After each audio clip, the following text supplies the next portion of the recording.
Bom, eu gostaria de fazer uma introdução, em primeiro lugar, a esse momento que a gente está aqui, e depois eu vou compartilhar propriamente as escrituras acerca disso, tá? A introdução é sobre essa expectativa, essa perspectiva que nós temos aqui em relação a vocês. Por que nós tiramos um dia para estar com vocês? A ideia não é assim, eita, tem um feriado, a gente vai deixar os caras sem fazer nada, vamos inventar uma coisa. Não é isso. Não passa isso pelo nosso coração. O que passa é assim. A gente tem que aproveitar esse tempo com nossos irmãos. Por que aproveitar esse tempo com nossos irmãos? Esse tempo é um tempo muito especial, porque cada homem casado é o cabeça da sua casa, é o sacerdote da sua casa, é o rei da sua casa. Cada homem casado, ele é profeta, é sacerdote, é rei, ele é o iniciador, ele é o responsável. Então, o homem casado, na sua casa, ele é uma bênção, ele é aquele que Deus conta para ser o representante dele no lar. Quem é solteiro, está quase casando. Uns está bem pertinho, outros está um pouquinho mais. Mas tem irmão, tem primo, tem família, tem pai. Você também é uma bênção na sua casa, na casa dos seus pais, na casa dos seus primos, na casa dos seus amigos. Onde você estiver, você é chamado por Deus para ser uma bênção. Amém? Amém. Bom, então, o que Deus nos mandou fazer esse ano foi pregar para vocês. Durante todo o ano as pregações estão girando, exceto aqui acolá uma palavra profética, uma palavra inspirativa, como foi essa de agora de manhã, que tem tudo a ver com Jesus, porque Jesus fez muito isso, inclusive apenas foi lido palavras de Jesus, mas assim, o Espírito Santo nos instruiu como presbíteros a conversar com vocês minuciosamente, e estamos fazendo isso desde o começo do ano, sobre fazer discípulos. Então já houveram pregações nas reuniões gerais, nos encontros com líderes, e essas pregações sobre fazer discípulos é a menor coisa que nós precisamos fazer, é pregação. O que nós mais precisamos fazer é praticar isso. Então nós precisamos resgatar e ressuscitar todas as práticas que têm a ver com fazer discípulos. Então, a nossa grande expectativa é que isso aconteça em cada casa. É na casa de Luiz, na casa de Toninho, na casa de Tamir, na casa de Francisca, na casa de cada um dos meus irmãos, onde isso vai acontecer. Fazer discípulos não é algo para se fazer aqui numa reunião dessa. Aqui é para se animar, se estimular, dar aquela informação, dar aquele toque, mas o nosso grande desejo é que cada homem transforme sua casa como o ambiente onde estão sendo multiplicados discípulos. Então aquela pregação que está filmada, está disponível para vocês, sobre quais são as características de um discípulo. O que é um discípulo? O que Deus quer que a gente seja e o que a gente faça. Então, cada um de vocês, homens casados, é para você ser assim, chamar para si essa responsabilidade, chamar a esposa e os filhos e dizer, sejam assim como eu sou. Então, se a gente pegar especificamente essa palavra de Jesus de hoje e de manhã, não se preocupe com o dia de amanhã. Então, a primeira pessoa para ser assim numa casa é você. Você não pode chegar em casa agoniado, apenhado, atrapalhado, nervoso por causa do dia de amanhã, nem amargurado pelo dia de ontem. Cabe a cada marido aqui, a cada homem aqui, perdoar o que tem que ser perdoado, esquecer o que tem que ser esquecido, deixar o dia de amanhã para trás. O dia de amanhã vai ficar para amanhã e o dia de ontem vai ficar para ontem. E você tem que viver plenamente o dia de hoje. Esse é o nosso grande desafio. Isso é uma das ordens que Jesus deu. Então, isso não pode ser uma teoria para nós. Isso não pode ficar no nosso caderninho como as anotações de uma pregação que teve. Isso tem que ser nossa vida. Isso tem que ser assim, nosso dia a dia. E aí você vai chamar a esposa, filhos, amigo, quem está do lado, seja igual a mim, relaxe, esfria a cabeça, Jesus está no controle. Agora, esfriar a cabeça não é porque eu acredito que o governo de Bolsonaro vai melhorar tudo. Esfriar a cabeça não é porque eu acredito que vai sair uma boa notícia no jornal. Esfria a cabeça porque nós estamos na rocha inabalável. Esfria a cabeça porque Jesus está no controle. Né? Não se aperreie, não se preocupe. Não é porque o tempo resolve tudo. Esfria a cabeça porque tem um Deus atento a você. Amém? Amém. Então, a coisa mais importante na igreja é que os homens assumam isso e eles sejam os iniciadores disso em suas casas. Os homens assumam para si essa responsabilidade de multiplicar discípulos. Eu gostaria de mais tempo para fazer uma coisa com vocês aqui. Vamos começar por mim. Faz de conta que o Evangelho do Reino, esse faz de conta de Cicinho, imagine se só tivesse um grupo caseiro, fosse lá na Malvina, certo? Vou fazer de conta agora aqui diferente. Faz de conta que só tinha eu e Beguinho. Só nós dois conhecemos o Evangelho do Reino. Então, quem foram as primeiras pessoas que nós encontramos para multiplicar essa ideia? As primeiras pessoas foram a família de Beguinha e a minha família.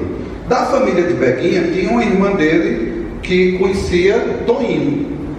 E de Toinho conhecia Luciano. E de Luciano e Toinho conhecia Tantão, que conhecia Cicinho. Então, dessa amizade que eles vão tendo, vão surgindo novas pessoas, novos amigos. Gente, se vocês forem procurar aqui, todo mundo que está aqui é porque é amigo de um amigo de alguém que nos conheceu. Há um poder gigantesco nos nossos relacionamentos. Então, a gente tem anunciado aqui que a nossa marca como igreja, apesar de vocês estranharem muito, porque domingo teve reunião, no outro foi o retiro, esse domingo que vem agora tem reunião de novo, ainda está tendo uma reunião hoje, vocês nunca tiveram tanta reunião tão junto uma da outra. É estranho isso para nós, porque a gente marca a reunião só de 15 em 15 dias e uma reuniãozinha por semana na casa. Por que a gente tem tão pouca reunião comparado com a Universal, por exemplo? É um templo aberto 24 horas por dia, toda hora que você chegar lá tem um pastor e tem culto 3, 4, 5 vezes no dia, toda noite tem, no domingo tem bem 6. A maioria das igrejas, elas têm uma programação muito intensa dentro dos templos que elas constroem. Por que nós temos tão pouca reunião? Inclusive a gente não tem um culto de Natal, a gente não tem um culto do fim do ano, não tem uma programação no Dia das Mães. Por que a gente não tem nada disso? Porque a gente espera que você seja o pastor da sua casa e que você tenha tempo para pastorear a sua família, você tenha tempo para servir os seus, você tenha tempo para honrar sua mãe no Dia das Mães, para honrar sua esposa no Dia das Mães, porque ela é mãe dos seus filhos. E se você é filho, para honrar a sua mãe. A gente não marca nenhuma programação nesse dia, não é porque a gente quer dar folga a vocês, não. É porque a gente quer que vocês assumam o principal trabalho de vocês. Que o principal trabalho de vocês é amar Deus sobre todas as coisas e amar o próximo. Amar o próximo é amar Dona Graça, é amar Dona Rayane, é amar aquela pessoa que abençoar a Rose. Esse amor de Deus está na terra à disposição da tua família, dos teus filhos, por tua vida. Então Deus quer usar quem para amar Raquel? Ismael. Deus quer usar quem para amar Maria José? É Gonzaga.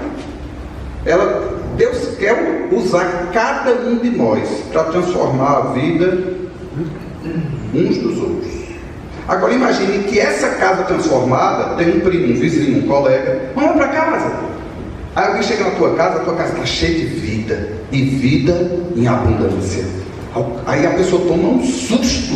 O que é isso? Que casa é essa? Esses dias alguém foi buscar Jesus, sabe por quê? Porque foi para um velório. E sabe o que foi que ele viu nesse velório? O velório mais triste que podia existir, que o marido matou a esposa. Mas sabe o que aconteceu nesse velório? Os pais dele e os pais dela decidiram fazer um único velório e enterrar na mesma sepultura. E se abraçavam os pais. Imaginem que esse testemunho de pais que perdoaram um ao outro e se abraçaram e se despediram dos seus filhos no mesmo ato tão trágico, tão difícil, que gera inimizade de família para família, que não termina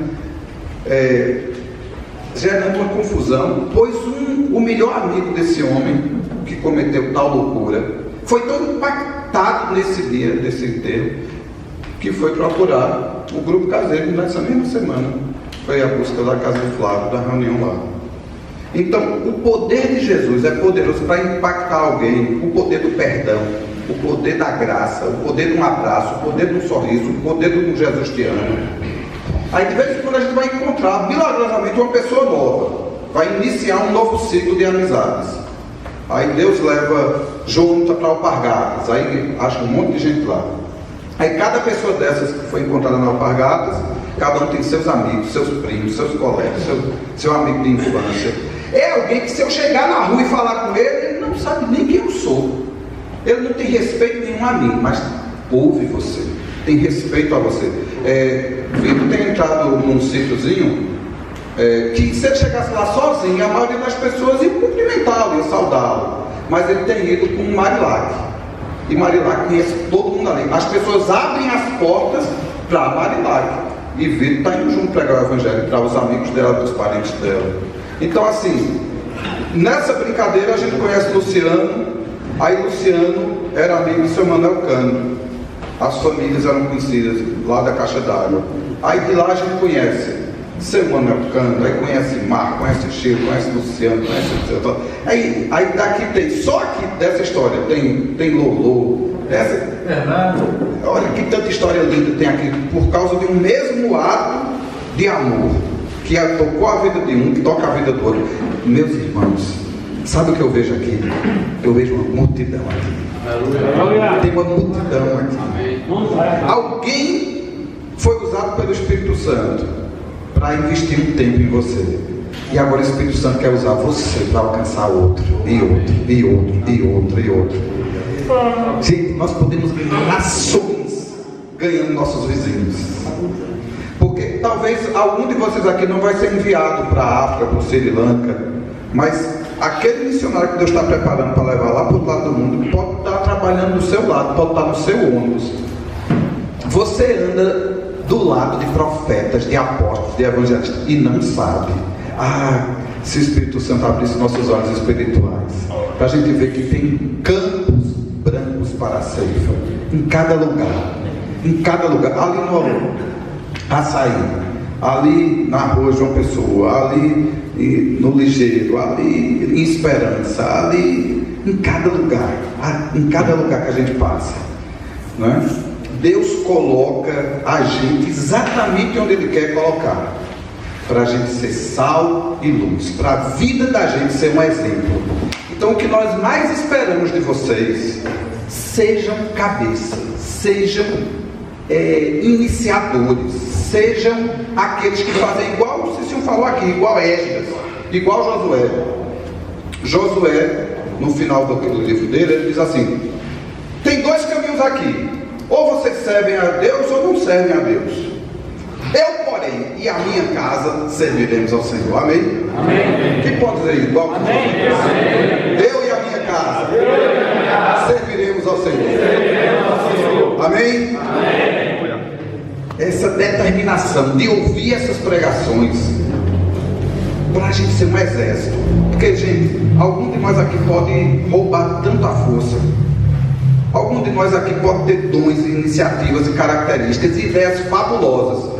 E em vez de trazer essas ideias fabulosas para que a gente faça junto,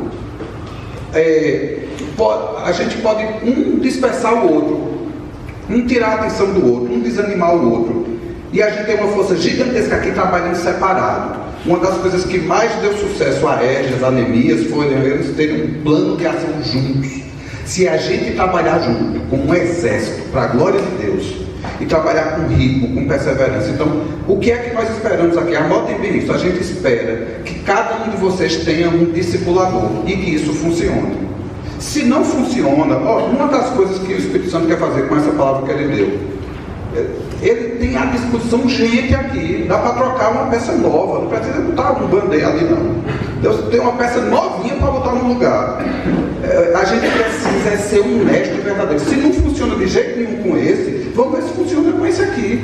Vamos mudar o que tem que ser mudado, vamos tratar o que tem que ser tratado, vamos perdoar o que tem que ser perdoado, mas vamos fazer o discipulado ser um fato e não uma história para boi dormir. Amém? Amém? Vamos deixar de ser discipulado de nome, de conversa. Vamos fazer discípulo de verdade. Eu quero ser igual a Jesus. E eu estou andando com meu irmão que também quer ser igual a Jesus. E eu vou andar com ele, eu vou para a casa dele, eu vou tomar café com ele. E eu vou seguir o exemplo dele. E eu vou chamar pessoas para a minha casa, para andar comigo, para tomar meu café e para seguir meu exemplo. Amém? Amém. Então nós esperamos que a igreja se manifeste e funcione nas casas. Então você frequenta uma casa e você vai abrir sua casa e vai levar gente para lá. Esse ambiente que a gente espera. Vamos trabalhar junto com essa mesma lógica, vamos trabalhar junto com essa mesma pegada. Contabilize assim: Vanderlei, tem que ter uma igreja na casa de Vanderlei, tem que ter uma igreja na casa de Kiko, tem que ter uma igreja na casa do Luciano. Luciano mora na frente da casa de um pastor. Luciano, eu estou falando aqui, tem muito Luciano Silva, Luciano Melo. Antigamente era fácil, era Luciano casado, Luciano solteiro. Agora tem muito. Tem Luciano Moreno Gato, tem Luciano de Caixa d'Água, tem Luciano, é o Melo. Luciano Melo mora em frente à casa do Cicinho. Apesar de ele morar em frente à casa do Cicinho, Deus quer uma igreja na casa de Luciano. Quem é o pastor da igreja que está na casa de Luciano? Luciano. Quais são as primeiras ovelhinhas dele? Laine, Camila e Luquinhas. É uma igreja que tem um pastor e 3 ovelhinhas. E aí tem amigos de Luciano, tem amigos de Laine, tem amigos de Camila e tem amigos até de Luquinhas, que vão para aquela casa para tomar um lanche, para tomar uma refeição e vão ser impactados pelo poder do Evangelho. Deus quer que cada um de nós multiplique a vida de Cristo. Quem é solteiro e vive na casa do Pai? Você é um missionário que Deus enviou para um campo maravilhoso. Deus colocou um missionário de tempo integral exclusivo numa casa para amar. Então ame seu pai, ame sua mãe, ame sua tia, ame sua avó. Meus irmãos, o convite que eu estou fazendo, isso ainda é minha introdução, ainda vou começar a pregar, é que ouçam todas essas pregações com esse coração. Eu e a minha casa serviremos ao Senhor. Eu e minha casa seremos discípulos do Senhor. Eu e minha casa seremos uma bênção. Eu e minha casa viveremos o dia de hoje. Amém? Amém. Ontem passou. Amanhã, deixa para amanhã. Hoje. E o que é que eu vou fazer hoje? Servir a Deus. O que é que eu vou fazer hoje? Olhar os lírios do campo. O que é que eu vou fazer hoje? Olhar as aves do céu. O que é que eu vou fazer hoje? Buscar o reino de Deus e a sua. E as outras coisas? Jesus vai acrescentar, amém? Jesus diz: eu edificaria a minha igreja. Aleluia. E sabe qual é essa igreja? É a tua casa, é a tua vida. Jesus está dizendo para você: eu edificaria a tua casa, eu edificaria os teus filhos, eu edificaria a tua vida. Amém? Eu vou fazer discípulos nessa terra, Jesus está dizendo. Usando quem? Usando Luiz, usando Francisco, usando cada um de nós. Amém? Vamos crer nisso e vamos colocar em prática e vamos pedir ajuda. Então, numa área você é débil, tem alguém excelente. Então, em cada área da vida, tem alguém aqui excelente. Tem alguém excelente para impor as mãos com intrepidez, declarar cura. Segunda noite eu estava na casa de Chuchu. E Wagner estava contando alguns testemunhos de como Deus tem usado a vida dele. E imediatamente o que é que Chuchu faz? Eu estou aqui diante de um homem de Deus, cheio de fé. E estou com uma filha na cama, prostrada, com dor na barriga. Correu lá, pegou a menina, um óleo, falei: Wagner, está aqui o óleo, está aqui o doente. E a gente orou ali, pôs as mãos sobre a menina, Wagner cheio de intrepidez, de fé, deu uma palavra de ordem ali. E o que aconteceu de lá para cá? Só a doença, só outra, né? A menina está viva, a doença está bem retirada. Então, quer aprender intrepidez? Vá para perto de quem é intrépido. Quer aprender amor? Vá para perto do amoroso. Quer aprender carinho? Vá para perto do carinhoso, né? Quer aprender vida, vá para perto de quem tem vida. A gente tem muito que aprender uns com os outros. Amém? Mas tem muito que aprender uns com os outros. Agora, o que é que a gente não pode virar, nenhum de nós? Peça de museu. A gente não pode virar assim, pessoa das histórias antigas. Tem que ter histórias novas. Eu estava contando para quem almoçou comigo, turminha de Areal, eu estava contando algumas histórias de vocês aqui para ele. São histórias animadoras. A história de Marquinhos, gente, a história de Marquinhos, de Jacione, tem histórias lindas aqui. Se desse tempo aqui, vocês ouviram a história de Francisco. Francisco foi aluno de Luciano. A história de Francisco, como Deus alcançou Francisco, como Deus curou Francisco. Francisco era aquele menino que tinha ataques de epilepsia, tinha convulsões, até o dia que ele disse, e ele às vezes não conseguia o remédio, ele ia para a fila do médico, e a fila encerrava, o médico dizia, hoje eu não atendo mais ninguém, e ele saía dizendo, não vou ter remédio, e porque não vou ter remédio, vou cair. Até o dia que ele leu a Bíblia e encontrou o Rei dos Reis e o Senhor dos Senhores. Aí ele disse, médico não dá jeito em mim não, mas Jesus vai dar. Nunca mais toma um remédio. A mãe disse, menino, estou ficando doido. Luciano foi, menino, está ficando doido, né? Não, estou ficando bom agora. Nunca mais tomou um comprimido. Tomou, Francisco? Nunca mais teve uma crise de convulsão. Porque Jesus curou a vida dele. Porque Jesus transformou a vida dele. Um servo do Deus vivo. Esse evangelho é poderoso. Orar, falar de Jesus. É cada história que tem aqui. Histórias incríveis, de milagres incríveis. Então, quem aqui é do Riachão? Levanta a mão assim. Tem mais gente. Mas ali eu não vi Amaral aqui, não vi Nilo, não veio. Tem mais gente do Riachão que não está aqui. Muita gente. Eles reúnem vários irmãos lá. E tudo começou no Riachão porque Amaral trabalhava com quem? Com Dário. E um dia Deus usou Dário para dar um banho de amor em Amaral. Né? E tem uma história linda que não para. Agora a turma do Riachão está indo para Chamos Pereira, está indo para Galante, né? Então isso não para, gente. Isso não para. Aí a esposa de Cicinho Rose é de Barbalha. Um dia ela foi de férias, falou de Jesus para a mãe pede batismo. Vai alguém batizar a mãe dela? E batiza outro, e batiza outro, e batiza outro, e batiza outro. E lá agora, esse final de semana, eles fizeram um avanço evangelístico a 120 quilômetros em outro lugar. Montaram o som no meio da rua. Bateram de casa em casa. Gente, a coisa mais linda do mundo. Um dia eles foram abençoados. Agora eles estão abençoando. É linda aquela igreja. É lindo ver o que Jesus está fazendo. Então quem convive ali, quem vai naquela igreja vê. Como é que começou? Uma menina indo de férias, está com a mãe. Então esse é o poder de Deus, o poder de Deus, o poder de Deus, o poder do Evangelho, o poder do exemplo, o poder da amizade, o poder da influência. A gente pode, sem ir para muito lugar, sem sair muito do campo, onde a gente está plantado, a gente pode ganhar uma multidão. Amém? Amém. A gente pode ganhar uma multidão, porque alguém amou a minha vida e o Espírito Santo quer me usar para amar a vida de outro, de outro. Então, numa paradinha dessa, Jesus estava no poço de Samaria e encontrou uma mulher. Começou a bater papo com aquela mulher. Quando os discípulos chegaram, que viram, maldade. Rapaz, Jesus pensando na mulher. Né? Os discípulos maldaram. E chegaram a encontrar Jesus tão satisfeitos que eles ofereceram comida. Eles disseram, cara, comida nada. Aí os caras disseram, a mulher deve ter dado uma comidinha para ele. E o que é que na verdade tem acontecido? Jesus estava satisfeito porque uma comida lhe enchia a boca d'água. Qual era a comida que lhe apetecia?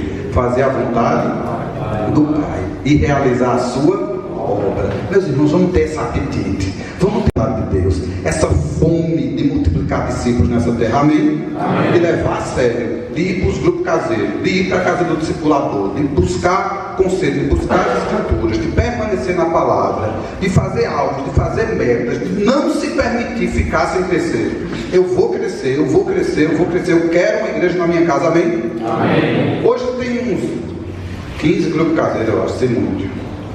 Agora, quantas casas tem aqui? Quem é cabeça de uma casa aqui? Quem é marido aqui? Só aqui, ó, dá para ter 100 grupos caseiros. Amém? Amém. Creia nisso, conte com isso, espere por isso. para a glória de Deus. Pensando em tudo isso, então nós vamos começar a pregação. Amém? Tomar uma aguinha. A gente pode tomar uma aguinha. E um hino devagarzinho, sem fazer esse barulho. Aqui eu vou até dar uma dica sobre uma coisa que a gente faz. Às vezes a gente quer uma cadeira até para apoiar o braço. Gente, se você pegar a cadeira assim levantada, não faz barulho nenhum. Aí bota devagarzinho aqui assim, ó. Se você arrasta a cadeira, irrita quem está do lado. É ruim para o tímpano, os decibéis. Não é bom não.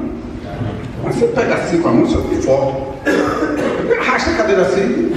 É menininho pequeno que não pode pagar. Você é um vamos forte, pega a cadeira assim, ó. Até com o dedo você pega. Não atrapalha nada, tá? Eu tive alunos quando eu era professor, que eu estava dando aula aqui de uma coisa e o cara estava lendo um livro da universidade de outra coisa. Eu dava aula em escola e o cara estava lendo um livro universitário de outra disciplina.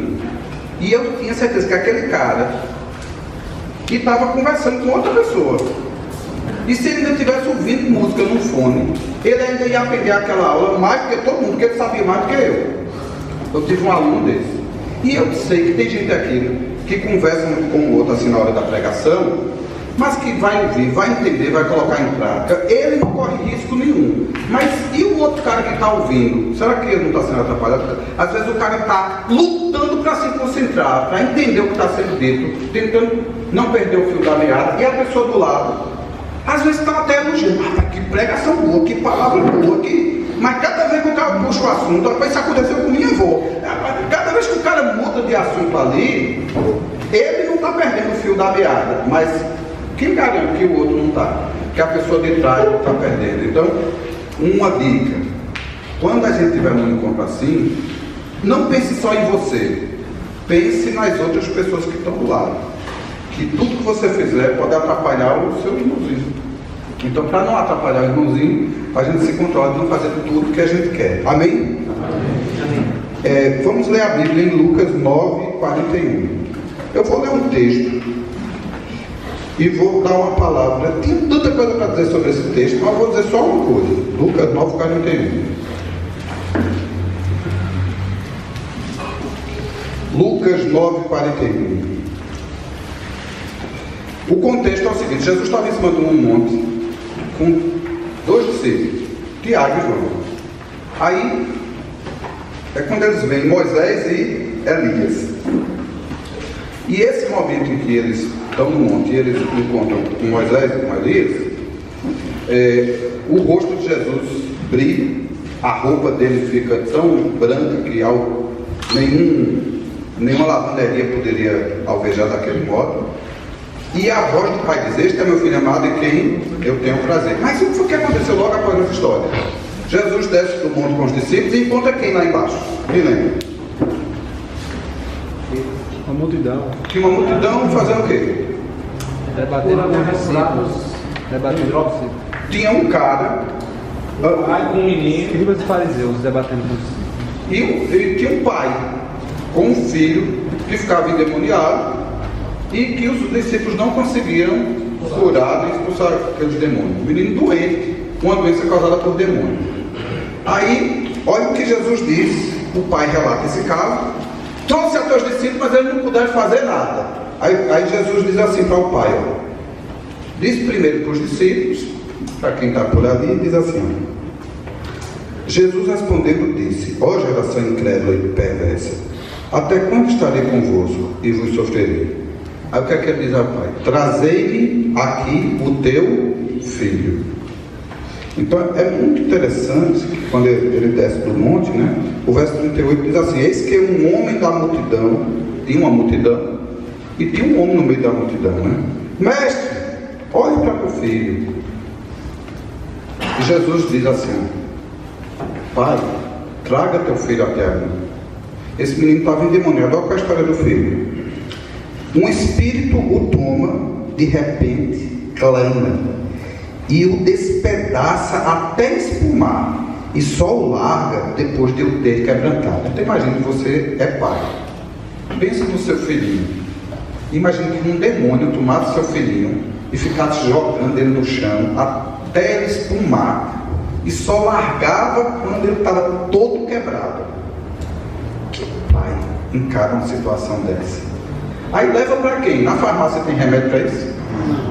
No médico tem remédio para isso? O que fazer com essa situação? Trouxeram para os discípulos. Os discípulos deram conta? Não. Aí Jesus disse: traga para mim. Então eu queria dizer uma coisa para você. Pai, eu não sei como está seu filho, sua mulher, sua situação, sua saúde, seu emprego. Talvez até você já tenha levado para o discipulador, ele não deu jeito. Para o diácono, ele não deu jeito. Para o pastor, ele não deu jeito. Aí sabe o que Jesus está dizendo para você aqui? Traga até mim.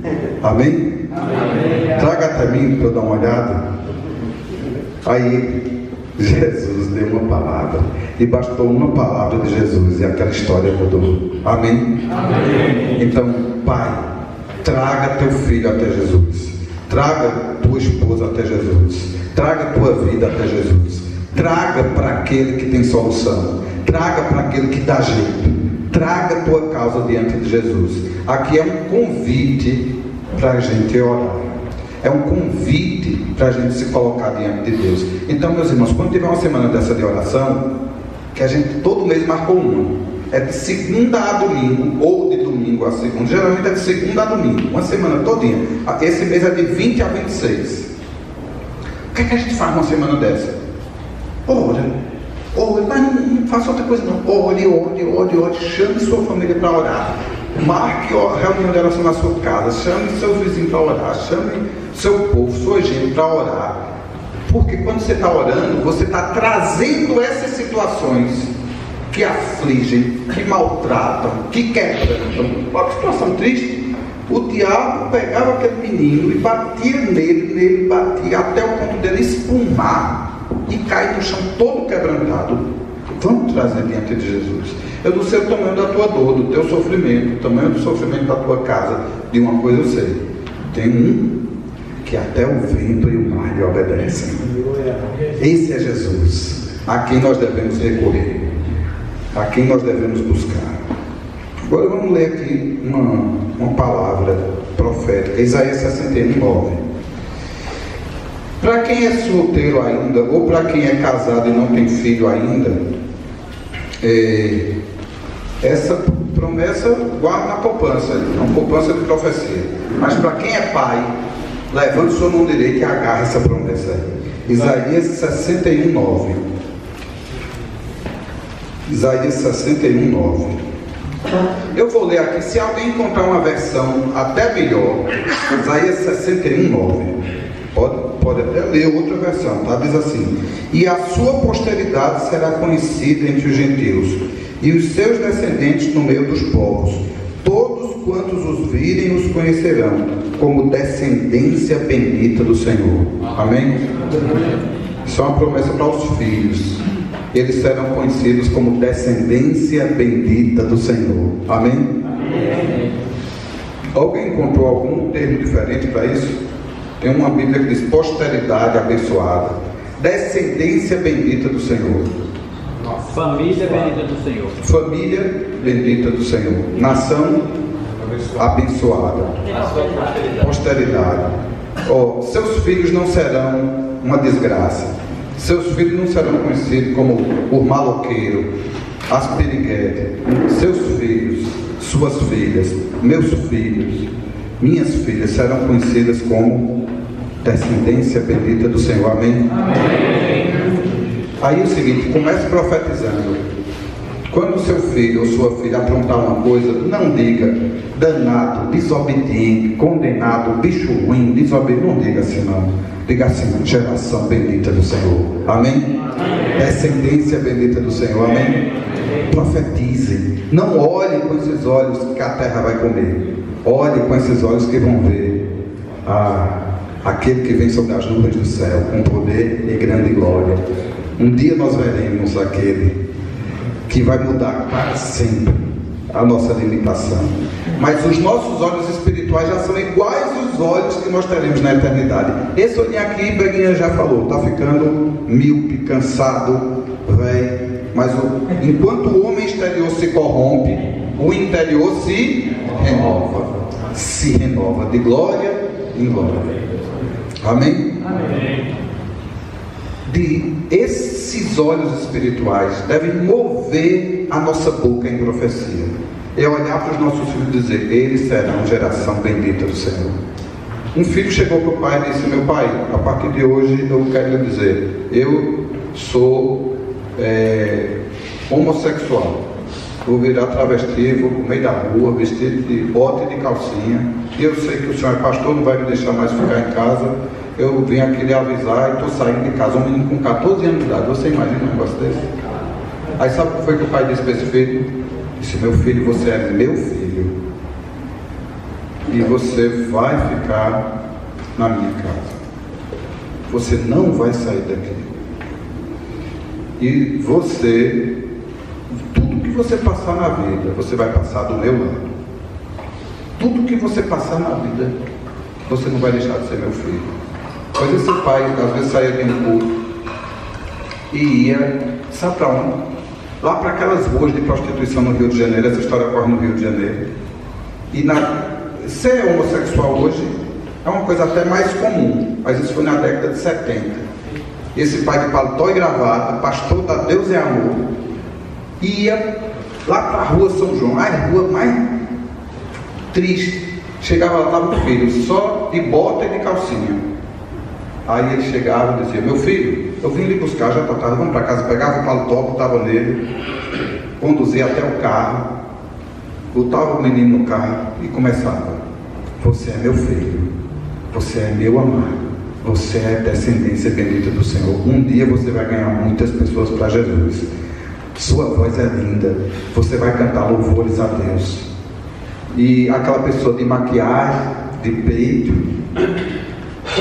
no meio da rua, na prostituição, esse pai profetizou até morrer. Quando estava bem pertinho de morrer, chamou o melhor amigo dele e disse: continua orando pelo meu filho, eu não vou ver, mas tu vai ver ele cantando louvores a Deus.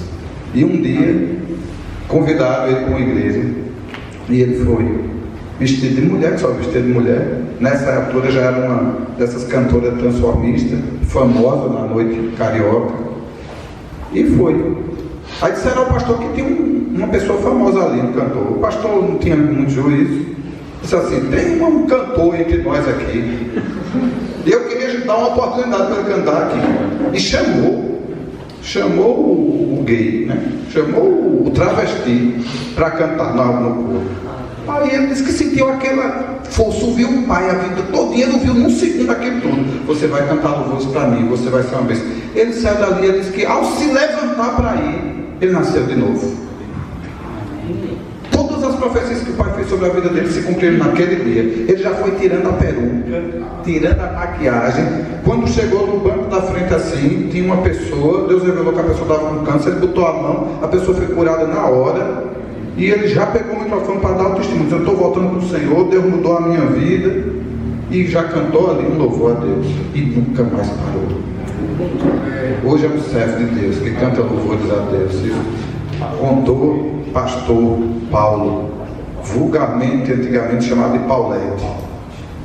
Sabe o que é isso? Isso é o poder da profecia. O poder da profecia. O poder da palavra de um pai. Nunca semeie palavra negativa na vida do seu filho. Emmanuel está com um filhinho chamado Paulo. Já botou um nome profético, um varão de Deus. Já ouve. Pode profetizar todo dia. Já profetiza todo dia. Vai ser uma bênção, amém? Amém. Cite o nome do seu filho aí. Diga o nome dos seus filhos. Pode dizer alto aí. Deus está ouvindo. Esther. Sabe que nomes vocês disseram aí? Geração bendita do Senhor, amém? Meus filhos serão do Senhor. Meus filhos serão profetas. Eu não criei filhos para o inferno. Eu não criei filhos para a desolação. Eu criei filhos para povoar o céu, amém? Deus vai fazer.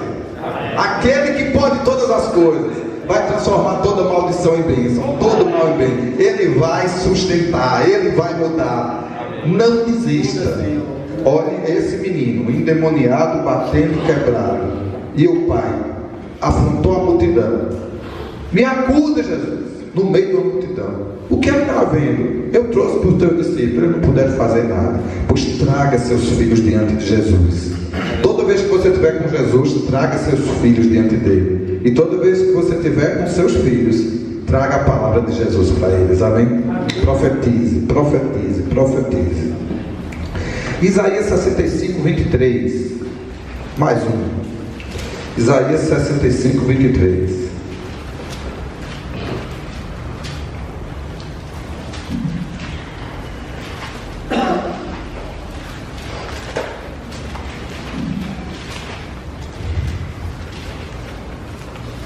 Aqui é uma profecia de grande extensão, que a gente tem que levar ela a sério e crer.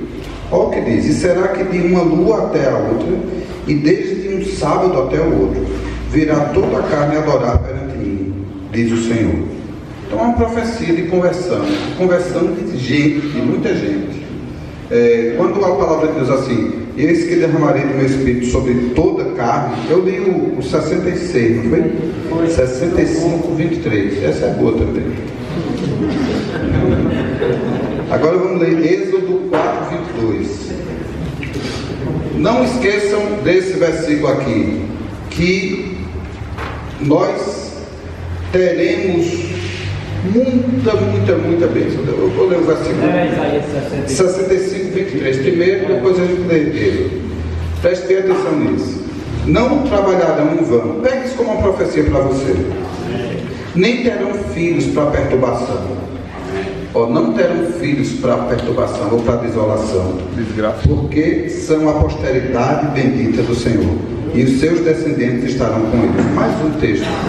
Serão posteridade bendita do Senhor. Eu não criei filho para a desgraça. Eu não criei filho para o suicídio. Eu não criei filho para o alcoolismo. Eu não criei filho para encher a cadeia. Amém. Meus filhos serão posteridade bendita do Senhor. Amém? Amém. Irmãos, isso depende muito de nós. Isso depende muito da nossa profecia. Isso depende muito da nossa vigilância. Vamos trazer nossos filhos para Jesus e vamos profetizar. Vamos trabalhar enquanto é tempo. Vamos trabalhar enquanto nossos filhos estão em casa. Vamos trabalhar enquanto a gente tem acesso a eles. Vamos trabalhar incansavelmente.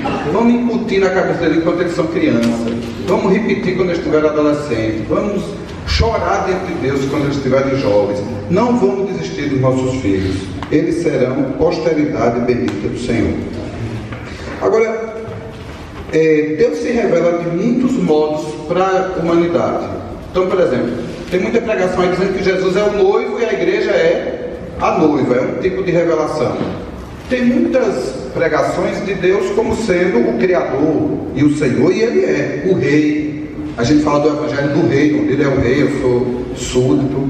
Mas uma das formas muito gloriosas de Deus se manifestar para a humanidade, e que gera uma das características de Deus, é que Deus é Pai. Deus é Pai. Deus nos adotou como filhos.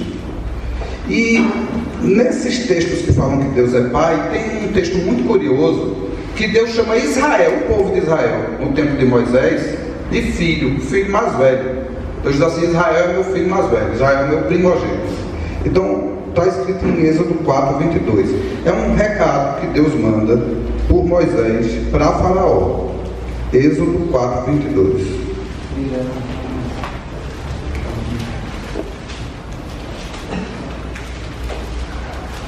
Êxodo 4, 22. Um recadinho que Deus manda por meio de Moisés para Faraó. O 21, só para você entender. E disse o Senhor a Moisés. Êxodo 4, estou lendo o 21, para chegar no 22.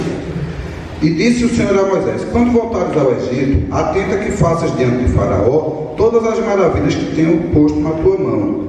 Mas eu lhe endureci o coração, para ele não deixar ir o meu povo. Então dirás a Faraó. Olha o que era para dizer a Faraó. Assim diz o Senhor: Israel é o meu filho, o meu primogênito. E eu tenho dito, 23 agora: deixa ir o meu filho para que me sirva. Mas tu recusaste deixá-lo ir. Eis que eu matarei a teu filho, o teu primogênito. Que Deus matou o filho mais velho de Faraó, né? Mas essa história toda aqui é só um índice do que está para acontecer. Nos versos seguintes a história vai se desenrolar. Mas vamos pegar aqui. Naquela palavra que foi dada no retiro sobre avivamento, uma das coisas que se fez foi uma relação de avivamento e ressurreição. E quando o Senhor nos falou sobre ressurreição, o texto mais conhecido de nós sobre ressurreição diz assim: ao qual Deus ressuscitou, rompendo os grilhões da morte. Quem ressuscitou Jesus? Foi Deus. Então é o seguinte: quem é que Deus espera que resgate o seu filho morto, o seu filho perdido? É nós, o Pai. Então Deus quer que nós, os pais, assumamos esse papel. Se Deus é Pai e foi Ele que resgatou o filho, e sou eu pai, e eu tenho meu filho perdido, eu tenho que assumir para mim essa responsabilidade. Sabe uma das piores tragédias da humanidade hoje? É que está faltando um homem. Os homens estão se acabando, porque os homens estão assumindo comportamentos cada vez mais femininos.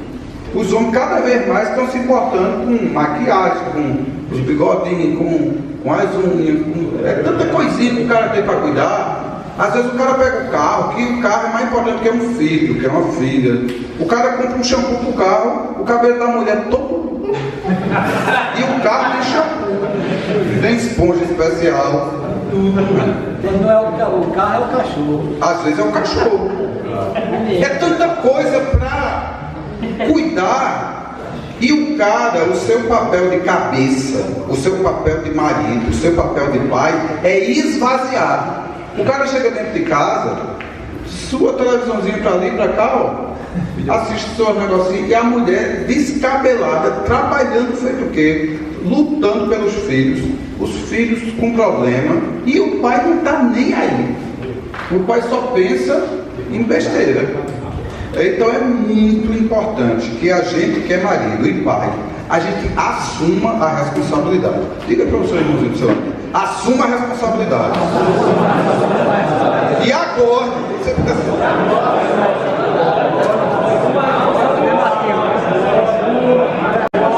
assuma a responsabilidade.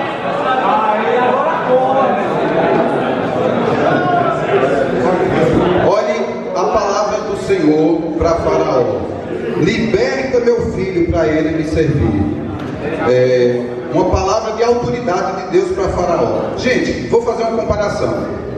Se Deus é o pai e Israel é o filho, Faraó está representando quem aí? O diabo. O diabo, que está prendendo o filho, que era Israel. E o Egito está representando o quê? O mundo, esse planeta Terra, governado pelo campo. Certo? Moisés foi quem veio fazer ser usado por Deus para fazer esse salvamento. Quem seria na história? Moisés. Seria Jesus. Jesus foi um profeta enviado por Deus, o próprio Filho, para salvar das garras de Faraó, que é o diabo, e nos arrancar desse mundo que é o Egito. Bom, se você fizer essa comparação para a gente fazer essa ponte, nós vamos encontrar uns versículos muito curiosos aqui. Então imagine que eu agora, como pai, eu preciso salvar meus filhos. E quem está tentando aprisionar meus filhos? O diabo. O diabo. Nesse mundo. E Deus está querendo o que dos meus filhos? Que eles sejam libertos para servi-lo e adorá-lo. E Deus está querendo me usar para isso. Eu preciso trazer meus filhos a Jesus, que é quem pode salvar. Agora, raciocine as estratégias de Faraó para enganar o povo de Israel. E são as mesmas estratégias. Vou pegar 5 estratégias que o inimigo usa para tentar roubar nossos filhos. E a gente até, se a gente não vigiar. Olha a primeira. Em Êxodo 5, de 6 a 9, assim que Moisés disse a Faraó isso, em vez de Faraó dizer: ei, então eu vou deixar. Olha, o povo de Israel pode pegar o beco. O Faraó, olha o que ele reage. Êxodo capítulo 5, de 6 a 9. Portanto, deu ordem Faraó naquele mesmo dia aos exatores do povo e aos seus oficiais, dizendo: daqui em diante não torneis a dar palha ao povo de Israel para fazer tijolo, como fizeste antes. Vão eles mesmos e colhem palha para si, e lhes imporeis a conta do tijolo que faziam antes. nada diminuireis dela, porque eles estão ociosos, por isso estão clamando, dizendo: vamos sacrificar o nosso Deus? Então, Faraó, quer dizer, esse povo está com um tempo vazio para estar com essa conversa de adorar a Deus. Volta ao trabalho. Sabe que Satanás vai fazer de tudo para encher a gente de ativismo, para a gente não servir a Deus? Vai aparecer trabalho, vai aparecer hora extra, vai aparecer um trabalho extra em casa, vai aparecer um sonho de ser rico, uma vontade de... Rapaz, às vezes o cara viveu uma vida, até já está numa idade avançada, nunca estudou na vida. Aí ele embora, não tinha um tempo, começou a servir a Deus. Enquanto ele vivia no mundo, uma cachaça, vivia uma vida toda. Aí agora o cara está servindo a Deus, tem tempo para servir a Deus. Aí o cara começa: rapaz, eu preciso ter uma vida melhor, preciso ter um padrão melhor de vida. Aí volta para estudar, vai montar outro negócio, volta um negócio no fim de semana. Aí vai acontecer o quê? Não vai sobrar um minuto para Deus, não vai sobrar nada para servir a Deus, não vai sobrar nada para os filhos. Quando essa mesma estratégia de Faraó, de encher o povo de Israel de trabalho para eles não servir a Deus, Satanás tem essa mesma estratégia de encher a gente de ativismo. E se brincar, até quem é pastor da igreja, tempo integral, obreiro, missionário, Satanás arranja um montoeiro de atividade, de ativismo, até dentro da igreja mesmo. O cara ficar trabalhando e não buscar a Deus, não servir a Deus. Então, quando a gente marca uma semana de não ter reunião, de não ter grupo caseiro, de não ter pregação numa reunião geral, de ser uma semana topada de oração, é uma semana que nós estamos nos forçando a nos colocar aqui diante do espelho. Como é minha vida de oração? É fácil para mim orar? É prazeroso para mim orar? Eu mesmo cheguei à conclusão, depois de tentar viver uma semana dessa, que eu não oro quase nada no meu dia a dia. Porque a gente passa um tempinho orando, a vontade de conversar, a língua coça. Para chegar numa reunião e a gente ficar só orando na reunião, vem tanta palavra, até na reunião geral, nunca o povo teve tanta palavra para dar. E eu tenho uma palavra aqui para dar. Não, hoje a gente só vai orar. E o povo todo mundo cheio de palavra, né? Dá uma vontade de falar, dá uma vontade de conversar, dá uma vontade de contar um testemunho, né? Não que seja errado contar testemunho nem outras coisas, mas assim, o convite da gente é: vamos orar, vamos buscar o Senhor em oração, vamos servir a Deus, vamos louvar a Deus, vamos pregar o Evangelho. O convite aqui não é só para orar. Eu citei o exemplo da semana de oração, mas a gente tem, por exemplo, um avanço evangelístico todo mês. A pessoa mais interessada para ir para esse avanço evangelístico é o pai, levar seus filhos. Meus filhos precisam evangelizar, meus filhos precisam estar metidos com o Evangelho, meus filhos precisam estar juntos dos filhos de Deus, meus filhos precisam estar pregando o Evangelho. Então, assim, cada programação da igreja, o primeiro interessado tem que ser o homem, tem que ser o cabeça, ele tem que ser o estimulador. E no caso dos rapazes solteiros, eles têm uma responsabilidade incrível de influenciar os outros amigos e as irmãs da igreja. Ser líderes espirituais sobre elas, ser estimuladores, ser cheios da palavra. Eles precisam ter conteúdo para servir a Deus. Cuidado! Satanás vai inventar todo tipo de promoção para lhe prender no trabalho. Vai inventar todo tipo de confusão para que você trabalhe mais. Vai inventar todo tipo de sonho para você querer trabalhar mais, para cumprir aquele sonho. E isso não termina nunca. Nunca. E aí, isso evoluiu tanto na história que virou até a própria personificação de um demônio chamado Mamon, que é o demônio do dinheiro, o demônio da riqueza. E para ter riqueza tem que ter trabalho. E a gente encontra Jesus dizendo assim: tendo que comer e o que vestir, seja contente. Onde é que começam os nossos problemas? Quando eu começo a achar que eu tenho que ter um carro, eu tenho que ter uma moto, eu tenho que trocar de chinelo. A Bíblia diz que eu tenho o que comer e o que vestir. Esteja contente. Aí a estratégia de Satanás é que eu fique descontente com as coisas que eu tenho, e então eu tenho que trabalhar mais para ter mais coisas. Só que cada coisa que eu vou conseguindo vai ficando pequeno. Os sonhos aumentam numa progressão gigantesca, enquanto o trabalho e o dinheiro aumentam numa proporção pequena. Aí não para nunca, não termina nunca. E Satanás vai fazer tudo para escravizar a gente assim. Fala. Eu ouvi uma vez um testemunho, um dos textos do Evangelho no mundo, se não me engano, na Europa, Inglaterra, esfriou a ponto de praticamente estar congelado a fé do povo, por causa do materialismo, por causa do ter posse, do ter bens. E não foi nem com prostituição, nem com essas outras coisas que a gente passa aqui no Brasil. Mas foi com materialismo, e isso pode estar aos poucos nos atingindo, aos poucos nos envolvendo, e a gente perdendo a fé e perdendo esse destacado dele. Muito bom. Deixa eu só mostrar só nessa versão aqui, desse versículo. Diz assim, ó: aumentem a carga deles, porque assim terão de pensar só no serviço, e não sobrará tempo e nem terão forças para dar ouvido às devidas decisões. Moisés e Arão. Olha que versão forte. Aumenta o trabalho. Eles nem vão ter tempo, nem vão ter força. Essa é a estratégia de Satanás para prender a gente. Vamos vigiar, vamos ter cuidado, vamos ter cuidado. Tem um testemunho lindo de Ivan lá de Barbalha. Ivan de Barbalha era instrutor de veículo, um dos melhores da autoescola que ele trabalhava. Professor nota 10. E ele orando para ter mais tempo para o Senhor. Aí passou num concurso público para ser, aqui como STTP, agente de trânsito. Só que era uma cidade vizinha.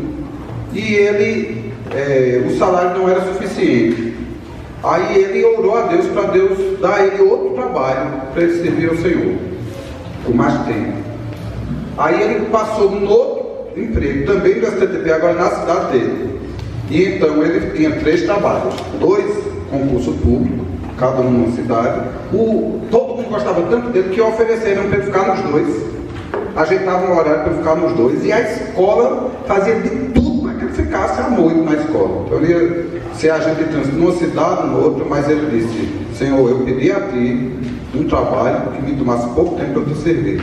Aí ficou com esse de agente de trânsito na cidade dele e largou os outros 2, que ele ganhava muito mais dinheiro nos outros 2 do que neles, mas para ter tempo de servir ao Senhor. Passou por privações, passou por necessidades, mas assumiu aquele compromisso de perseverar servindo ao Senhor. Quando nós 2 vezes na semana, né? E aí, assim, no próprio trabalho houveram mudanças ainda melhores. Ele chegou a trabalhar só 2 vezes na semana. Então ele já passou por momentos assim incríveis de Deus valorizar aquilo que ele pediu a Deus. Senhor, eu quero te buscar, eu quero te servir, eu quero ter tempo para ti. Segunda estratégia de Satanás. Veja Êxodo 8:25. Êxodo 8:25. Segunda estratégia de Faraó. No contexto, a estratégia de Faraó. E eu estou entendendo que Faraó representa espiritualmente o mesmo tipo de engano, de problema que a gente passa. Então chamou Faraó a Moisés e a Arão e lhes disse: ide e sacrificai ao vosso Deus nesta terra. Olha só que estratégia, olha que esperteza de Faraó. Faraó disse: não, está certo, já aconteceu tanto problema aqui, porque começou a vir as pragas, né? Uma praga, 2 pragas, aí Faraó disse: não, eu desisto. Esse seu Deus é forte mesmo. Pode servir a ele. Agora, aqui na terra. Então Satanás vai usar a estratégia de que você diga assim: não, eu estou servindo a Deus. Eu estou servindo a Deus do meu jeito. Não, vocês são radical demais. Não, também vocês também demais, assim é demais também. Não precisa não, Natanael. Não precisa disso tudo não. É verdade. Esse negócio de não beijar, não pegar na mão, que é solteiro, né? Esse negócio de cara ter uma mulher só, isso é radical demais. Não, olha, fica aqui, do jeito que a gente vive, do jeito que a gente já tem esse costume, basta você começar a servir a Deus. Mas aqui, então, Satanás vai fazer de tudo para que, mesmo que ele não consiga tirar a gente de servir a Deus, mesmo que uma parte do nosso tempo seja para servir a Deus, ele vai lutar, vai usar todo tipo de engano e estratégia para que a gente queira misturar o serviço a Deus com o serviço a Ele. Se ele não conseguiu roubar a gente 100% para ele, eu vou ficar plantando um pedacinho, né? Então ele aqui faz uma proposta descarada: ó, vamos servir a Deus, mas sair do Egito não, vocês vão servir a Deus na minha terra. Então é como se alguém dissesse: eu sou o discípulo São Raimundo, né? Eu tenho um pé na igreja, mas tenho outro no mundo. Eu vou servir a Deus, mas vou servir a Deus aqui do jeito que eu estou mesmo. Não, você gosta de ir para a reunião, não precisa nada, eu sirvo a Deus em casa mesmo. Você gosta de ir para casa do outro. Eu não me sinto bem na casa dos outros, não. Eu gosto da minha casa. Eu gosto da minha jantinha, da minha mesinha, do meu cantinho, da minha colher. Eu só como com aquela mesma colher, aquela de vó que eu ganhei dela, né? Eu vou dar para casa dos outros. Então é muito importante a gente entender que existe um risco de, mesmo a gente dizendo que é discípulo, dizendo que serve a Deus, a gente só quer fazer as coisas do jeito da gente, do jeito que a gente já fazia antes de conhecer a Deus. Tem que mudar, tem que se converter, tem que transformar a vida, tem que mudar a história. Deus quer uma mudança completa. Deus não aceita meia boca, não. Deus não aceita meio coração. Deus não está atrás do quartinho no fundo, não. Ele diz: eu estou à porta e bato. Se alguém ouvir a minha voz e abrir a porta, eu entrarei. Ele não quer qualquer lugarzinho do coração, ele quer teu coração, ele quer tua mente, ele quer que você ame ao Senhor teu Deus de todo o teu coração. Terceira estratégia de Satanás. Olha o que diz Êxodo 8, 28. Êxodo 8, 28. Já é outra estratégia. Então disse Faraó: deixar-vos ir, para que sacrifiqueis ao Senhor vosso Deus no deserto. Ou seja, ele já mudou de ideia aqui, já libera o povo para ir para o deserto. Aí o que ele diz? Somente que indo não vades longe, orai também por mim. Olha essa estratégia. Vocês vão, pode ir para o deserto, mas fique pertinho. Saia do Egito, mas fique do ladinho, fica assim na fronteira. Então Satanás vai nos tentar muito. Ó, tem criança que a gente diz: filho, não pegue aqui, não toque nisso. Aí o que é que o filho faz? Fica assim. Eu não estou desobedecendo, mas ele fica. Só que, gente, o risco dele dar uma. Às vezes você diz: não toque, ele bota o pé. Se o senhor não mandou botar a mão. Satanás, a mesma estratégia que ele usa para tentar a criança, é trazendo tudinho.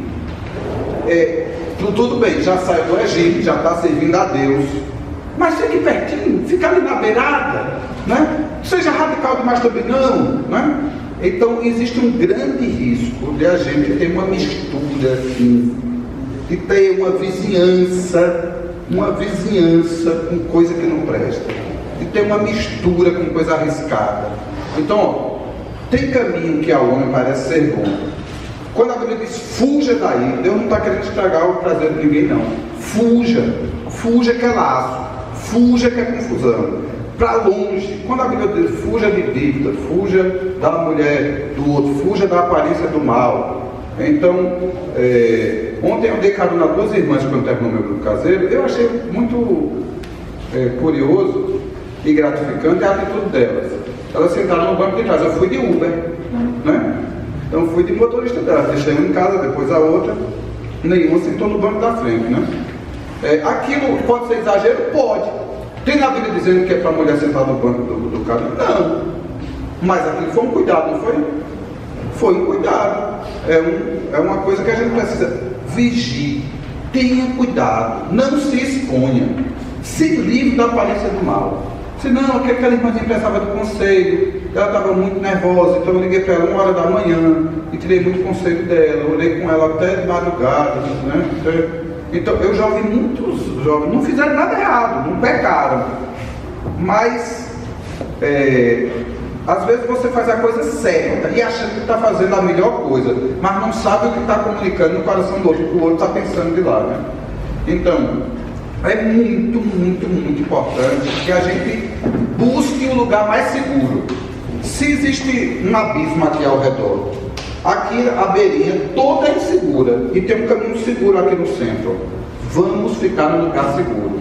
Satanás vai fazer de tudo, mesmo que ele não consiga levar a gente para o mundo, que a gente fique no limite, que a gente fique na fronteira. Na fronteira todo tipo de problema existe, todo tipo de tráfico, todo tipo de confusão. Quando a gente entra na África, é engraçado a fronteira, né? Você vai sair assim da África do Sul para Moçambique, é estranho. Um país até aqui é um país, aqui do outro lado é outro, totalmente diferente.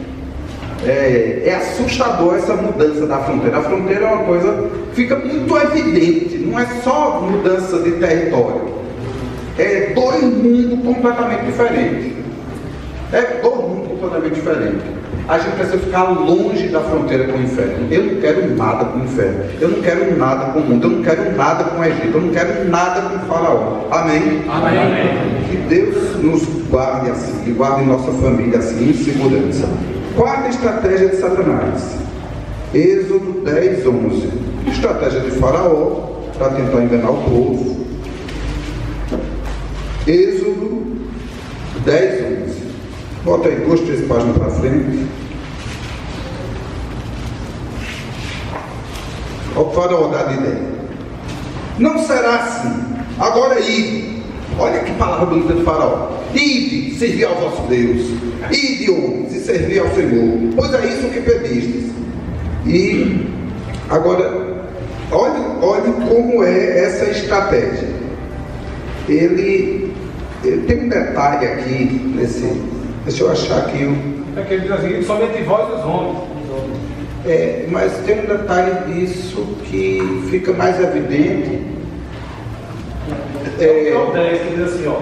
Replicou e faraó, seja o Senhor convosco, caso vos deixe as crianças. É esse detalhe que eu queria dizer. Que quando ele está dizendo vós homens, está implícito uma coisa que estava no verso anterior.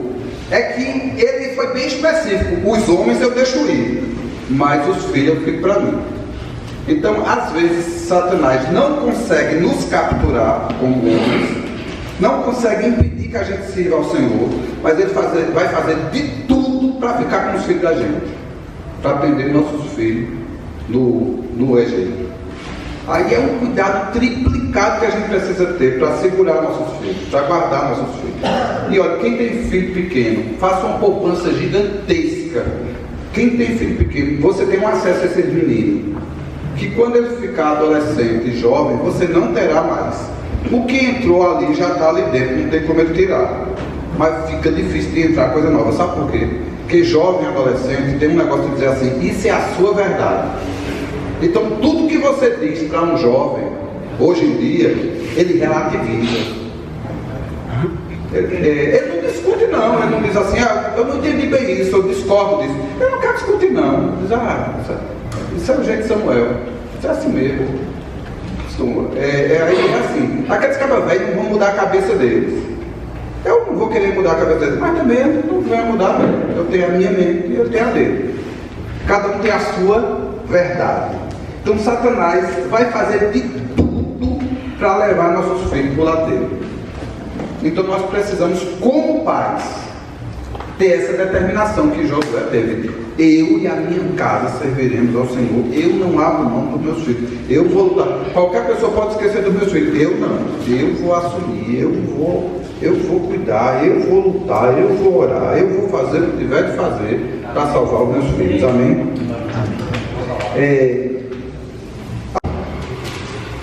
10:24.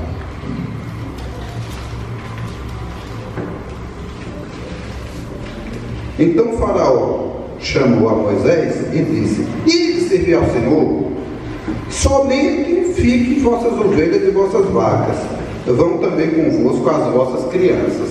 Olha que estratégia disfarçada.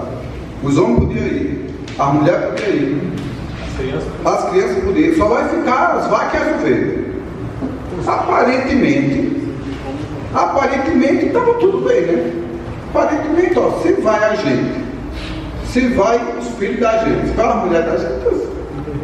Só que ele queria ficar com os bens.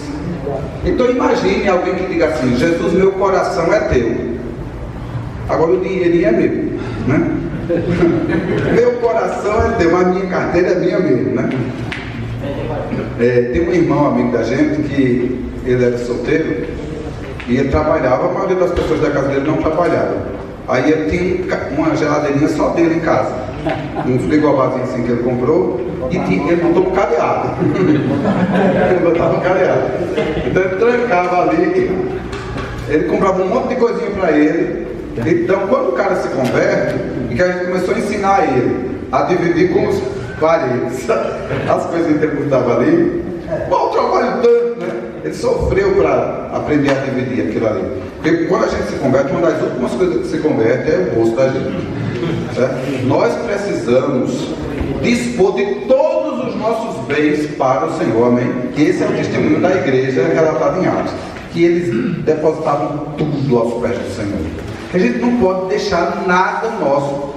Aí Jesus ensinou bem isso, ó, não junte tesouro nessa terra, onde a traça e o ferrugem consome e o ladrão mina e rouba. Vamos juntar tesouro no céu. Então Satanás vai fazer de tudo para que a gente tenha uma série de objetos e de bens. Um carro. Gente, pense num prejuízo, é um discípulo ter carro. Porque um discípulo que tem um carro, primeira coisa que ele vai ter é gente à vontade precisando de carona. Então você tem um trajetozinho para fazer assim, você calculou. Mas é mais barato eu ir de carro do que de ônibus, se você fosse direto para o seu canto. Mas você vai por ali, deixa um, passa por ali, deixa outro, chega aqui, aí achar uma mãe de um doente. Então, em alguns bairros, em alguns locais especificamente, e se você é generoso e diz sim, então você virou um Uber free, né? Então esse amor que a gente tem por Jesus e pelas pessoas vira obrigatoriamente um desapego pelos objetos, porque os objetos vão ficar velho, né? Tem locais que uma carona é assim: ei, tu vai passar por ali? Vou. Você já ia mesmo, é uma carona. Mas tem lugar, não é carona não, você está aqui, vai para cá, eu disse, tu me dá uma carona, não, você me leva em casa, né? Porque é noutra rota, noutra direção, noutro caminho, né? Mas é uma bênção. Tem um carro para servir ao Senhor, tem uma casa para servir ao Senhor, você compra um sofá bem novinho. Aí começa a bater um papo com um discípulo e a criancinha adormece ali no sofá, né? Daqui a pouco, o que acontece? Um xixizinho ali no sofá, né? Outro xixizinho e tal, daqui a pouco aquela espuma tá só o farelo, né? Deu um xixizinho corrosivo. Então, quando você ama Jesus e vive para servi-lo e adorá-lo, você pense no OLX, você se desapega das coisas. Porque quando você tem muito amor às suas coisas, aí você não vai abrir a casa para receber gente, não vai abrir o carro para dar um carinho. Você vai fazer de tudo para se isolar. Aí você, não, mas é porque minha família é meu recatado, eu vou viver só com os outros.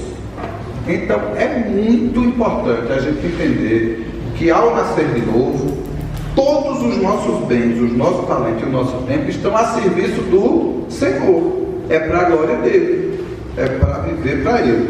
Então, esses dias Wagner comprou um carro bem bonzinho, a lataria era perfeita e a mecânica ela ajeitou todinho.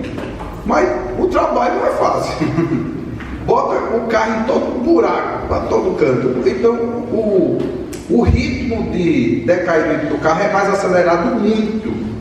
Não? Quando ele era um boyzinho, ele podia ter um carrinho todo equipadinho, com pancadão, com som, viver ajeitando o carro para se divertir. Agora o carro dele é para servir, é para evangelizar, é para pregar, é para carregar gente, é para carregar a feira, é carregar um som, né? O carro dos meninos de Mazina é que carregava a bateria. A bateria tem uns ferrinhos assim, não tem carro que sobrevive aquilo ali, né? Aí esse carro ficando indisponível, é raro ter uma bateria na reunião, né? Quem é que bota o carro à disposição para carregar aquilo ali? Não é fácil não. É difícil botar um carro.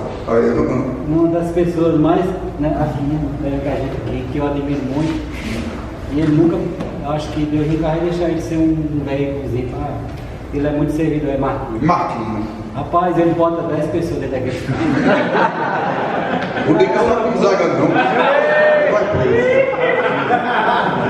Agora é impressionante. Quando a pessoa fica assim, Marquinhos, tu me deixa em casa, ele vai no trajeto que a pessoa quiser. Não tem mega esforço. Não é discurso. É bonito. O carro dele é para a obra de Deus. Tem pessoas assim incríveis que se desgastam todo. Tem uma irmãzinha que se converteu e ela foi enviada pelo Espírito Santo para morar em Salvador. e ela era herdeira de uma boa fortuna, uma confortável fortuna na Europa, e veio morar em Salvador e na ilha de Itaparica. Ela vivia como uma pessoa pobre, ela era enfermeira, mas ela cuidava dos doentes com as próprias mãos, fazendo curativo, pagava os remédios do próprio bolso, e todo aquele dinheiro na fortuna dela ela foi doando, deu uma casa a um, deu um apartamento a outro, deu uma comba a outro, e servindo. Hoje está bem velhinho, voltou para a Europa, e quase toda a sua fortuna ela se desfez, amando e servindo, né? Sobrou alguma coisa para a sua velhice, pela misericórdia de Deus, mas ela não poupou nada de si. Ela serviu. Jane. Então é muito importante a gente entender isso, que nós somos chamados a servir ao Senhor, com nossa mente, com nosso corpo, com nossa família, com nossos bens, tudo precisa estar à disposição dele. E Satanás vai fazer para sequestrar qualquer uma dessas coisas, ou me sequestrar de vez, ou me sequestrar para tentar servir a Deus no mundo, ou me botar na fronteira, que é mais fácil de me atacar ali, ou deixar meus filhos lá, mesmo que ele não consiga me tocar aqui, ou querer ficar com meus bens. Mas nós vamos nos livrar disso tudo e vamos viver para a glória dele. Amém? A glória de Jesus. Aqui nós percebemos que teve um momento incrível de Jesus com o Pai, com os discípulos. E quando ele saiu daquele monte da transfiguração, estou voltando para o primeiro texto que eu li, Mateus 17. O que é que acontece quando ele desce da transfiguração? Tem uma guerra espiritual envolvendo os filhos, envolvendo o filho de um homem. Quando nós estamos envolvidos espiritualmente com a obra de Deus, vai haver um ataque contra nossos filhos, um ataque contra a nossa casa. Nós precisamos vigiar em oração, precisamos proteger os nossos. A oração é muito importante. Gonzaga me contou uma história muito curiosa, que ele foi para um velório e pregou o evangelho lá nesse velório. E na sequência, uma pessoa se aproximou dele, anotou, até grifou os versículos que ele deu. E foi esse homem que 15 dias depois matou a esposa e se matou. Imagine se Gonzaga tivesse apenas ido para aquele velório, assistido o velório como todo mundo ali assistiu, ter se aproximado do amigo, ter comentado alguma coisa, não tivesse falado de Jesus, né? Então, quando ele recebesse a notícia, 15 dias depois que o amigo tinha se matado, ele disse, poxa vida, por que eu não falei de Jesus, né? Mas Deus usou ele para trabalhar. Deus estava trabalhando por aquela vida. Deus estava enviando pessoas para aquela vida, para aquela pessoa. Deus está trabalhando pelas pessoas. E esse é o quarto que acontece comigo. Já é o quarto. Deus deu aquela última portazinha. Deus deu aquela última chance. Eu já passei por situações, é tão ruim, de que você era para fazer uma coisa e não faz. Aí depois a pessoa morre, você fica com aquela sensação de não ter aproveitado o tempo, né? É muito ruim. Aqui mesmo, eu e Bega, logo no início, conhecemos uma irmãzinha em Salvador, que o irmão dela estava doente aqui. E a gente, eu e Bega, vamos visitar. Um dia a gente foi, quando bateu na porta lá, aqui é a casa de fulano. Aí o pessoal, vocês são amigos dele? Não, a gente é amigo da irmã dele que mora em Salvador. Vocês não estão sabendo não? Por quê? Ele morreu. Então é uma vergonha, né? A gente podia ter ido logo. Esse negócio de vamos marcar, é a pior coisa que existe no mundo. Esse vamos marcar e não marca nunca, né? Então quando surgir uma coisa para marcar, já pega um papel, um lápis, anota uma data. Se precisar remarcar é mais fácil. Mas se você não deixa nada marcado, é ruim. O que é que isso tem a ver com o assunto? Eu não sei. Mas eu quero concluir dizendo que a gente não pode perder oportunidades. Como foi que eu cheguei nesse ponto? Sinceramente eu não sei. Uma coisa eu sei, é que a gente precisa, como homem, proteger nossas casas, proteger nossos filhos. O centro dessa palavra é: traga o seu filho a mim. Amém? Para quem é filho, traga a sua mãe para mim, traga a sua irmã para mim, traga Isso tem várias implicações. A primeira é de orar. Como é que eu levo meu filho até Jesus? Orando. Outra coisa é trazendo, carregando, levando para encontro, levando para reunião. Então, quem tem filho adolescente, leve para a reunião adolescente. Quem tem filho criança, leve. Quem tem filho QA, leve. Tem alguém trabalhando pelo seu filho, faça de tudo para que aquilo dê certo. Carregue os colegas dele. Crie um ambiente para o seu filho. Porque Satanás vai criar um ambiente para o seu filho. Eu tenho uma filha que a voz dela é linda. Na igreja nunca ninguém percebeu. Na escola que ela está estudando, as amigas se juntam no intervalo. Ei, canta, tua voz é linda. Ela recebe um estímulo. E de vez em quando alguém, por brincadeira, diz que a voz dela é feia. Por brincadeira, ou por achar mesmo, né? Mas você acha que Satanás não usa isso, não? Você faz uma crítica. Ei, isso é feio, não sei o que, para um adolescente, para uma criança. E na escola, o que é que estão fazendo lá? Elogiando. Satanás vai fazer de tudo para roubar nossos filhos da poesia. Nós precisamos trabalhar pelos nossos filhos e pelos filhos uns dos outros. Porque o filho do meu irmão vai ser amigo do meu filho. Eu vou criando um ambiente aqui, onde os filhos da gente, uns vão ajudar os outros. Então, um dia eu cuidei de uma criança. Hoje essa criança já está ajudando a cuidar dos meus filhos. Qualquer dia desses meus filhos já vão ajudar, vai mudando a geração, né? Então, por exemplo, Mazina foi tia da Salinha. E o menino dela era pequenininho. Mas ainda já teve alguém que serviu ela. Tem uma menina chamada Letícia, que era tia da Salinha quando a mãe e Brita era pequenininho. Depois a própria Mazina vira tiazinha. Depois o menino mesmo que vira tio, né? Trabalha no sentido de criança e tal. Aí a irmã nesses dias é pai. Aí agora uma criança que ele cuidou, agora vai cuidar do filho dele. É um ciclo. A gente cria um ambiente que beneficia a nós e beneficia os nossos irmãos. Então vale a pena gastar tempo, gastar dinheiro, gastar todos os recursos para que nós possamos criar um ambiente saudável para os nossos filhos. Um ambiente protegido, um ambiente carinhoso, um ambiente profético, um ambiente onde eu tenho certeza, nossos filhos serão geração bendita do Senhor. Amém? Amém. Vamos orar um pouco.